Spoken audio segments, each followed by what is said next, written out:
Pas policiers. abandonner le débat à d'autres, à vos opposants. Je pense au Rassemblement National, par exemple. Bah, pourquoi pas? Moi, je suis prêt à parler avec tout le monde, hein. Et notamment de tâches policières, parce que je sais qu'ils n'y connaissent rien. Ils s'y sont pas vraiment intéressés, racontent des trucs qui tiennent pas debout. Tout le monde sait, alors on fait semblant de trouver ça intelligent.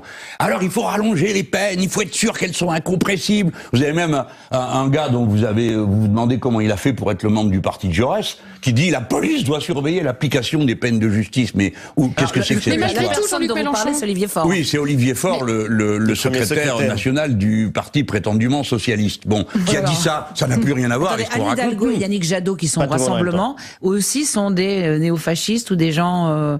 Alors, je n'ai pas dit néofasciste, ni à propos de Monsieur Faure, ni à propos de Monsieur Jadot. C'est vous qui le dites, Je me pose la question. madame, Vous c'est pas avez moi. parlé du syndicat Non, Alliance tout à l'heure je en le disant- précise parce que on ne sait jamais, les gens pourraient vous croire. Ouais. Donc, je n'ai pas dit ça. Et je ne le dirai pas parce qu'ils ne le sont pas. Je pense qu'ils ont commis une erreur extrêmement grave en cautionnant un rassemblement factieux. Et que il n'y avait pas besoin d'être un aigle pour le savoir. Je ne suis pas plus intelligent que la moyenne.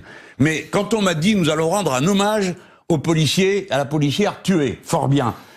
Pourquoi pas? Et moi, je me lève dans l'Assemblée nationale chaque fois qu'on me demande de faire un hommage pour un policier, c'est-à-dire à peu près chaque fois que ça se produit, ce qu'on ne fait pour aucune autre corporation, ni pompier, ni infirmier, parce que quand on a demandé une minute de silence ou de se lever pour les infirmières, on nous a refusé la chose. Donc je sais de quoi je vous parle. Alors donc ces gens viennent et ben il faut faire comme moi. Vous regardez ce qu'ils marquent dans leur tract.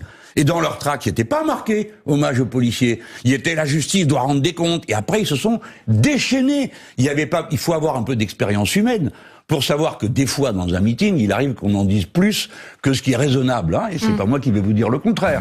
On peut se laisser emporter. Bon. Donc, quand on voyait de quoi ils partaient, la justice doit rendre des comptes. Faut pas s'étonner qu'en cours de route, ils aient dit, si nous avons un bon rapport de force, on va passer au-delà de la Constitution et de la loi, la totale. Dans quel pays on accepte une chose pareille? Mais quand on vous écoute parler, Karine là, Becker, puis on se Françoise dit que Fressoz. effectivement les thèmes de la sécurité, les thèmes de l'identité sont très présents en ce moment dans le climat du pays.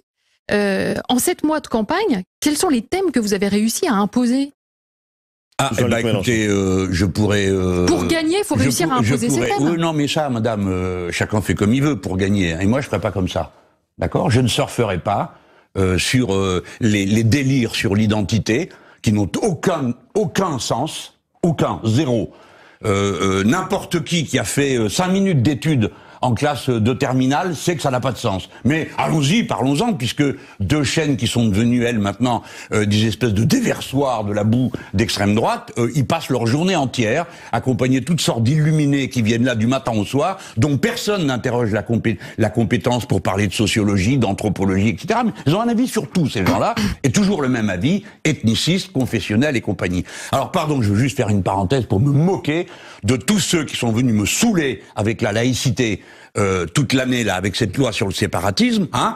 Et alors qu'est-ce qu'ils font une fois qu'ils ont fini leur petit show d'extrême droite, qu'ils ont fini d'insulter les musulmans pendant des heures à l'Assemblée nationale, au détour d'un projet de loi de finances, ils votent un arrangement avec les religions qui passe. Si vous donnez des sous à une religion, jusqu'à présent, eh ben c'était 60% qui étaient retirés de vos impôts, ce qui est déjà un problème, mais maintenant c'est 70%. Alors, je salue l'Église catholique, je ne sais pas si c'est elle qui a passé pour faire la quête, mais elle va gagner 67 millions dans cette histoire. Et alors, où sont passés tous ceux qui me faisaient des leçons de laïcité? Où ils sont à cette heure? C'est pour vous dire, madame, que les thèmes qu'ils inventent n'ont aucune consistance dans leur propre esprit.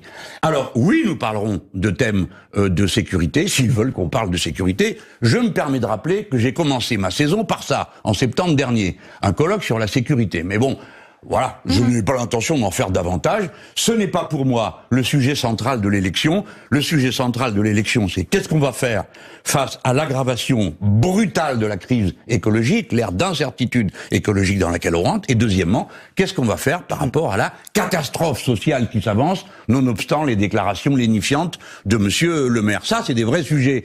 Est-ce que vous aurez un boulot? Est-ce que vous aurez un toit sur la tête? Est-ce que quand vous allez ouvrir le robinet, il y a encore de l'eau? Pas de savoir c'est la couleur de peau du voisin et de la religion de la voisine du dessus. Enfin, tout ça est absurde. Ce peuple se traîne dans un débat qui n'a pas de sens.